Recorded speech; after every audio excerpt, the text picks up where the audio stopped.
Hello மக்களே, welcome to our channel மோன்வா இன் தமிழ். நம்ம இன்றைக்கி என்ன பார்க்க போகிறோம்னா, ரிக்ரெஸ்ட் மிஷினரி சாப்டர் 3 தாங்க பார்க்க போகிறோம். ஓகே, நம்ம டேரெக்டாக மான்வாக்குள்ளே போயிடலாம். லாஸ்ட் சாப்டரில் ஹீரோ வந்து தங்கச்சியை பார்த்து ஷாக் ஆகியிருந்திருப்பான். இப்போ அதுலேருந்தே கண்டினியூ பண்ணுறாங்க.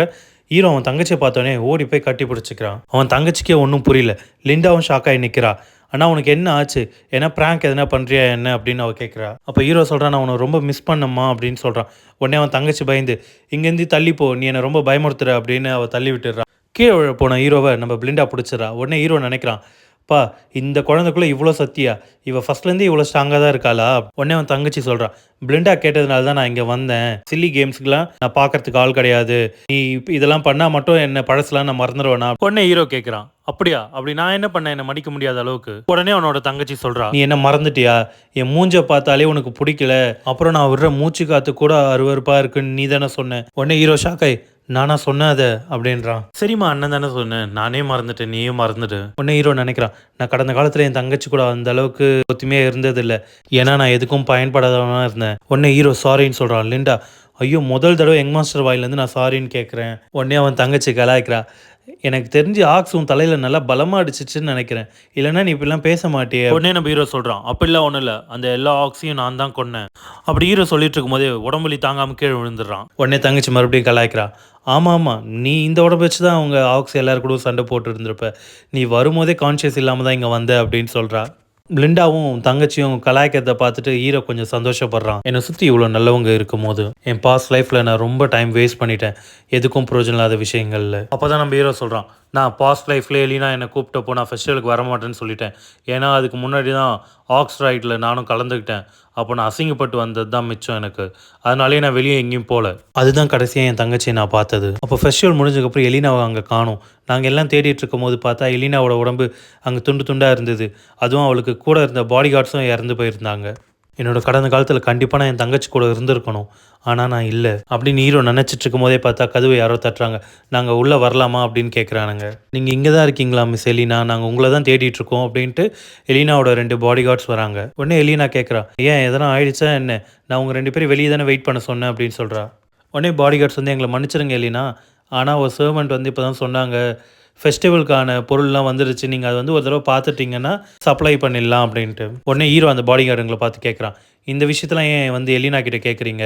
உடனே லிண்டா சொல்கிறா, அது உங்களுக்கு தெரியாது யங் மாஸ்டர், ஏன்னா நீங்கள் தான் சோம்பேறித்தனமாக சுற்றி வருவீங்களே எல்லா நாளும், பெரிய இடத்துல வேலை செய்கிறதுக்கு கூட ஆள் இல்லை, ஈவன் யங் லேடி கூட வேலை செஞ்சு தான் ஆகணும் இப்போது. உடனே ஹீரோ லிண்டாவை பார்த்து கேட்குறான், ஏன் நம்மளுக்கு என்ன ஆள் பற்றாக்குறையா என்ன அந்த அளவுக்கு அப்படின்னு ஹீரோ லிண்டா கிட்ட பேசிகிட்டு இருக்கும் போதே அவன் தங்கச்சி வந்து, நீ உன் உடம்பை பார்த்துக்குவானா, நான் கிளம்புறேன் இப்போ அப்படின்னு சொல்லிட்டு கிளம்புறா. உடனே ஹீரோ யோசிக்கிறான், என் கடந்த காலத்தில் இதை பற்றிலாம் நான் யோசிச்சதே கிடையாது, அதனால தான் இதை பற்றிலாம் எனக்கு தெரியலை அப்படின்னு. உடனே ஹீரோ சொல்கிறான், ஏன் நானும் வந்து உங்களுக்கு ஹெல்ப் பண்ணுறேன் அப்படின்னு. உடனே பிளிண்டாவும் ஹெலினாவும் ஷாக் ஆகிட்டாங்க. பிளிண்டா சொல்கிறா, நீங்களா வந்து ஹெல்ப் பண்ணுறீங்களா அப்படின்ட்டு. உடனே எலினா சொல்கிறா, எனக்கு தெரிஞ்சு ஆக்ஸ் நல்லா உன் தலையில் அடிச்சிருக்குன்னா அதனால தான் நீ இப்படிலாம் பேசுகிற அப்படின்ட்டு. அடுத்தது அந்த ஃபெஸ்டிவல் நடக்கிற இடத்த காட்டுறாங்க. உடனே எலினா சொல்கிறா, அண்ணா தயவு செஞ்சு இங்கேருந்து போயிடு, எல்லா மக்களும் உன்னை பார்த்து பயப்படுறாங்க உன் கூட சேர்ந்து வேலை செய்யறதுக்கே. உடனே ஹீரோ சொல்கிறான், நீங்கள் இப்படி தான் நடத்துவீங்களா, உங்களுக்காக ஒருத்தர் ஹெல்ப் பண்ண வந்தா. உடனே எலினா சொல்கிறா, அண்ணா நீ எங்களுக்கு பண்ணுற பெரிய ஹெல்ப்பே நீ இங்கே ஹெல்ப் பண்ணாமல் இருக்கிறது தான், தயவு செஞ்சு இங்கேருந்து போ அப்படின்னு கத்துறா. இந்த அசிங்கம் நம்ம ஹீரோக்கு தேவைதானா. ஹீரோ யோசிக்கிறான், எல்லோட டெட் பாடி வந்து ஊருக்கு வெளியே தான் கிடச்சிது, அதுவும் ஃபெஸ்டிவல் கிரவுண்ட் வந்து ரொம்ப தள்ளி இருக்காது. எனக்கு தெரிஞ்சு யாருனா எலினாவை கூப்பிட்டு போயிருக்கணும், இல்லைனா யாருனா கடத்திட்டு தான் போயிருக்கணும் அந்த இடத்துக்கு. எலினாவை காப்பாற்றினா முதல்ல இந்த கேஸ்ட்டை பற்றி நான் நல்லா தெரிஞ்சு வச்சிருக்கணும், இன் அண்ட் அவுட் வழிகள் எல்லாமே எனக்கு தெரிஞ்சிருக்கணும், அப்போ தான் என்னால் யாருனா எலினாவை கடத்திட்டு போனாலும் இல்லை கூப்பிட்டு போனாலும் என்னால் தெரிஞ்சுக்க முடியும். ஹீரோ அதுமாதிரி நினச்சிட்டு இருக்கும் போது திடீர்னு பார்த்தா ஒரு ஓல்டு நைட் வந்து, எங்களோட நீங்கள் எங்கே தான் இருக்கீங்களான்னு கத்துறாரு. இந்த முகம் அது அந்த ஓல்டு மேன் ஃபர்கஸ் தானே. உடனே அந்த வயசானவர் சொல்கிறார், பரவாயில்ல எங்களாட், நீங்கள் நல்லா இருக்கீங்க, அதுவே எனக்கு போதும், என்னை மன்னிச்சிருங்க எங்களோட, உங்களை ஆக்ஸ் தாக்குன்னு எனக்கு இப்போ தான் தெரியும், இல்லைனா நான் முன்கூட்டியே வந்திருப்பேன் உங்களை பார்க்க. உடனே ஹீரோ, நம்ம அதை பற்றி மட்டும் பேச வேணாமே. உடனே எலினா ரொம்ப சந்தோஷப்படுறான் அந்த பெரியவரை பார்த்துட்டு, பெரியவரை அவனை தயவு செஞ்சு இங்கேருந்து கூப்பிட்டு போங்களேன், அவன் கண்முழிச்சதுலேருந்தே அவன் சரியில்லை, அவனை தயவு செஞ்சு அவனை கூப்பிட்டு போய் அவன் ரூமில் விட்டுருங்க. ஒன்றும் பெரியவரும், உங்கள் விருப்பப்படியே எலினா. உடனே ஹீரோ நினைக்கிறான், ஐயோ இங்கே என்ன தான் நடக்குது, எனக்கு எப்படியாச்சும் இந்த வாரத்துக்குள்ளே கேஸில் சுற்றி என்ன நடக்குதுன்னு எனக்கு தெரிஞ்சே ஆகணும். உடனே ஹீரோ அந்த பெரியவரை பார்த்து கேட்குறான், பெரியவரே எனக்கு தெரிஞ்சு இங்கே யாருமே யூஸ் பண்ணாத ட்ரைனிங் ஃபீல்டு ஒன்று இருக்குதுன்னு தயவு செஞ்சு நாங்கள் கூப்பிட்டு போங்க அப்படின்னு சொல்கிறான். பெரியவர் ஒன்று என்னை மன்னிச்சிருங்க எங்களோட, ஆனால் என்ன ரீசனுக்காக அங்கே போகணும்னு சொல்கிறீங்க? வேற எதுக்கு? எல்லாம் ட்ரைனிங்காக தான். உடனே பெரியவர் அதை கேட்டு ஷாக் ஆகி சரி வாங்க எங்களோட இந்த வழி தான் அப்படின்னு சொல்லி கூப்பிட்டு போகிறாரு. உடனே ஹீரோ அந்த ட்ரைனிங் கிரவுண்டை பார்த்து ஷாக் ஆகிட்டான். இது நான் எதிர்பார்த்ததோட ரொம்பவே நல்லா இருக்கு இந்த ட்ரைனிங் கிரவுண்டு. இந்த இடம் ரொம்பவே சூட்டபுளாக இருக்கும் என்னோட ட்ரைனிங்க்கு. நான் மிஷினரியாக இருந்தப்போ கூட இதெல்லாம் நான் பார்த்ததே இல்லையே இந்த இடத்த. அப்போ பெரியவர் சொல்கிறார், யங் மாஸ்டர் இதை நீங்கள் யூஸ் பண்ணுவீங்க தெரிஞ்சு தான் நாங்கள் இதை கரெக்டாக மெயின்டைன் பண்ணி வச்சுட்ருப்போம். இப்போ நீங்கள் பார்க்கறது இதில் ஒரு பகுதி தான் அப்படின்னு சொல்கிறாரு. உடனே ஹீரோ பெரியவரை பார்த்து சொல்கிறான், நான் ரொம்ப நாள் வாழணும் பெரியவரே, எனக்கு சாவறதுல இஷ்டமே இல்லை. உடனே பெரியவர் சொல்கிறார், என்னை மன்னிச்சிருங்க எங்களோட, ஆனால் நீங்கள் நடந்துக்கிறதெல்லாம் பார்த்தா ஆல்ரெடி வாழ்வையும் சாவையும் பார்த்த ஆள்மே நடந்துக்கிறீங்க அப்படின்னு சொல்கிறாரு. அப்போ ஹீரோ சொல்கிறான், நான் எதிர்பார்த்த மாரி நீங்கள் ரொம்ப ஷார்ப் தான் பெரியவரே, நான் ஆல்ரெடி செத்து மறுபடியும் ரிக்ரெஸ் ஆகி தான் இங்கே வந்திருக்கேன் அப்படின்னு சொல்கிறான். உடனே பெரியவர், போதும் எங்களாட், இது வரைக்கும் ஏமாத்தந்தே என்ன போதும். உடனே ஹீரோ, நீங்கள் இங்கேருந்து போகலாம் பெரியவரே, நான் என் ட்ரைனிங் ஆரம்பிக்கணும். உடனே பெரியவர், நான் வெளியே தான் இருப்பேன் யங் மாஸ்டர், உங்களுக்கு எந்த ஹெல்ப் வேணாலும் என்னை கூப்பிடுங்க. உடனே ஹீரோ நினைக்கிறான், என்னை சுற்றி இருக்க எல்லாருமே நான் எப்போவுமே எனிமே தான் ட்ரீட் பண்ணியிருக்கேன். இன்னும் 1 வாரம் இருக்குது. எலினாவோட மரணத்துக்கு காரணமாக இருந்தது பக்கத்து டெரிட்டரி சேர்ந்த லார்டு தான். அதுக்கு தான் நன்றி சொல்லணும். பேர்டியம் அதனால தான் போருக்கு போய் அழிஞ்சது. எலினாவோட மரணம் தான் இந்த போருக்கே முக்கிய காரணம். அதை மட்டும் நான் எப்படியாச்சும் தடுத்துடணும். ஃபர்ஸ்ட் என்னோட ஃபிசிக்கை நான் இப்போ இருக்கிறதோட ரொம்பவே பெட்டராக ஆக்கணும். ஆனால் இப்போ அதுக்கான நேரம் தான் என்கிட்ட அதிகமாக இல்லை. ஆனால் அட்லீஸ்ட் என்னால் இப்போ மானாவையாச்சும் கண்ட்ரோல் பண்ண முடியும்னு நினைக்கிறேன். மானான்றது ஒரு சூப்பர் நேச்சுரல் திங்க் தான். அது மூலமாக நம்மளோட ஹியூமன் லிமிட்டை பிரேக் பண்ண முடியும் அப்படின்னு ஹீரோ நினைக்கிறான். அது மட்டும் இல்லை, அதிகமான மக்களுக்கு மானாவை ஃபீல் பண்ணுறதும் மானாவை டேக் பண்ணுறதும் தான் ரொம்ப கஷ்டமான விஷயம்னு சொல்லுவாங்க. அப்போ நம்ம ஹீரோ சொல்கிறான், ஆனால் அதை என்னால் ஈஸியாக பண்ண முடியும். ரொம்ப கஷ்டமான பேட்டில் கூட அதை என்னால் பயன்படுத்த முடியும். அதுக்கு ஃபஸ்ட்டு நான் என்னை சுற்றி இருக்க மானாங்களை ஃபீல் பண்ணி நான் கனெக்ட் பண்ணணும். அதுக்கப்புறம் அதை எல்லாத்தையும் ஒன்று சேர்த்து ஒரு ஸ்பின்னிங் பால் மாதிரி மாற்றணும். இப்படி பண்ணுறது மூலமாக என்னால் மானாக்கோரை க்ரியேட் பண்ண முடியும். என்னை போல் ஒருத்தனுக்கு யார் 1000 தடவை இல்லை 10,000 தடவை போர்களை பார்த்துருக்கானோ, இந்த மானாக்கோர் க்ரியேட் பண்ணுறதுலாம் ஜஸ்ட் சிம்பிள் மேட்ரு எனக்குலாம்.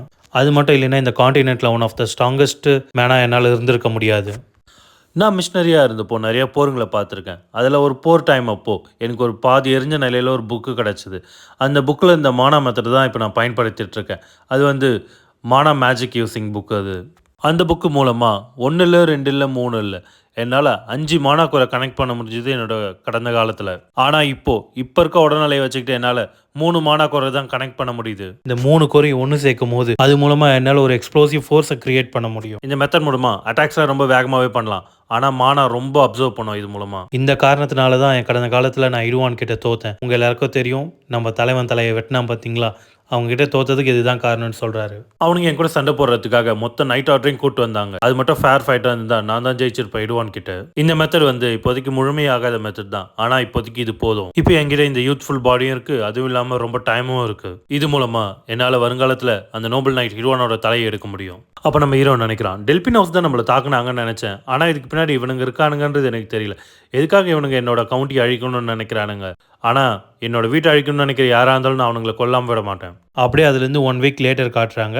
ஃபெஸ்டிவல் நடந்துட்டுருக்கு. இப்போ உடனே நம்ம ஹீரோ ஃபெஸ்டிவல் நடுவில் மாசாக நடந்து வராங்க. ஸ்குவாட்லாம் சைடில் மாட்டிட்டு நடந்து வரான். அவன் தங்கச்சி எலினா பார்த்து ஷாக் ஆயிடுறா. அப்போ நம்ம எலினா கேட்குறா ஹீரோவை பார்த்து, அண்ணா நீ உண்மையிலே இங்கே வந்துட்ட, ஆனால் எனக்கு தெரிஞ்சு நீ இந்தமாரி விஷயத்துக்குலாம் வரமாட்டியே. அப்போ நம்ம ஹீரோ சொல்கிறான், நான் பேடித்தோட மூத்த மகன்னா, இந்தமாரி ஃபெஸ்டிவலுக்குனா நானும் வந்து தானே ஆகணும். ஆனால் நீ இப்போல்லாம் ரொம்ப மாறிட்ட.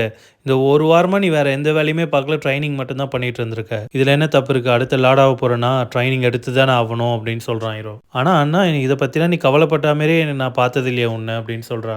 அப்போ நான் மறுபடியும் ஹீரோவை கலைக்கிறான். ஆனால் உனக்கு ஞாபகம் இல்லையா நீ என்ன சொல்லுவேன்ட்டு? அப்பா அவர் தொல்லை பிடிச்சவர், நீயே லார்டுன்னு சொல்லிக்கிட்டியா, மறந்துட்டியா? ஏதோண்ணா, ஆனால் இப்போ இருக்கிறது எனக்கு ரொம்ப பிடிச்சிருக்கு. நீ சின்ன வயசில் எப்படி இருந்தியோ இப்போ அப்படி தானே இருக்க, இப்படியே எப்பவும் அப்படின்னு நம்ம எலினா சொல்கிறா. அப்போ தாங்க நம்ம ஹீரோ நினைக்கிறான், என்னால் உணர முடியுது இந்த பாஸ்பெக்ட் ட்ரைனிங் மூலமாக என்னோட வாழ்க்கையை மாற்ற முடியும், என்னோட ஃபியூச்சரையும் மாற்ற முடியும்ன்ட்டு. ஒன்று லிண்டா பின்னாடி இருந்து கத்திட்டு இருக்கா அந்த 2 நைட்ஸ் கிட்ட. யங் மாஸ்டர் மட்டும் என்ன தப்பு பண்ணாரு, உங்கள் 2 பேரையும் தொலைச்சிருவேன் அப்படின்னு சொல்கிறா. அவனுங்க 2 பேரும் பயந்து போய், இல்லை நாங்கள் யங் மாஸ்டர் நாங்கள் பார்த்துக்குறோம், எந்த பிரச்சனையும் வராதுன்னு சொல்கிறானுங்க.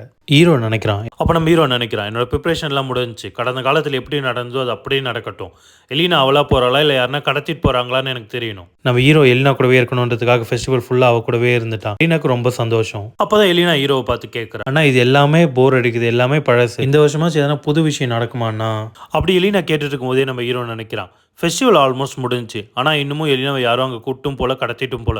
எதனால? நான் கூட இருக்கன்றதுனாலயா? இப்படி எலினா அவங்க அண்ணன்கிட்ட புலம்பிட்டு இருக்கும்போது பார்த்தா ஒரு நைட் வந்து எலினா எனக்கு தெரிஞ்ச ஃப்ரெண்டு மூலமாக எனக்கு ஒரு விஷயம் தெரிஞ்சுது. இங்கேருந்து கொஞ்சம் தூரத்தில் இன்னொரு ஷோ நடக்குதாம்.